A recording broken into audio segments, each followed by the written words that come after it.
রক্তাক্ত জখম হয়ে নিজেই ফার্মেসিতে চিকিৎসা নিতে চলে আসে একটি হনুমান। ফার্মেসিতে এসে ক্ষতস্থানটি বারবার দেখাতে থাকে ফার্মেসিতে থাকা লোকজনদের। একজন সাহস করে কাছে গিয়ে দেখে হনুমানটি হাতে আঘাত পেয়েছে। ফার্মেসি মালিক ভায়োডিন দিয়ে পরিষ্কার করে ব্যান্ডেজ করে দিলে হনুমানটি চুপ করে বসে থাকে। আহত হনুমানের চিকিৎসা নিতে আসা দেখে ভিড় জমায় স্থানীয়রা। এ সময় কেউ পাউরুটি, কেউ কোলা, আবার কেউ বিস্কুট খেতে দেয় হনুমানটিকে। কেউ কেউ প্রাণীটির গায়ে হাত বুলিয়ে আদরও করে।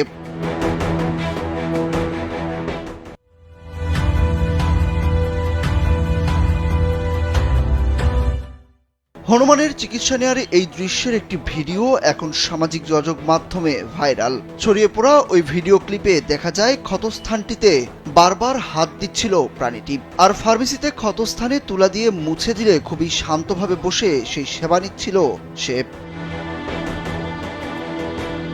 প্রত্যক্ষদর্শীরা জানান কে বা কারা হনুমানটির হাতে আঘাত করেছিল।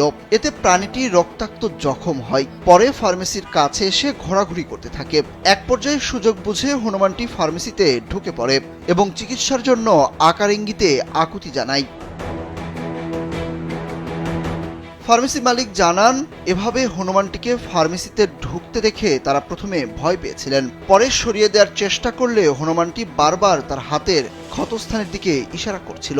কাছে গিয়ে দেখতে পান তার হাত কেটে গেছে।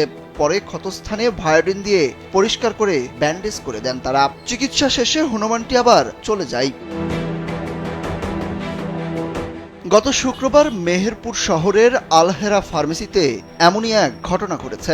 মানুষের মতোই যে এই প্রাণীটিরও আবেগ অনুভূতি আছে তা দেখে মানুষ অবাক। এভাবে কোনো প্রাণীর নিজে নিজে চিকিৎসা নিতে আসার বিষয়টিও বিরল।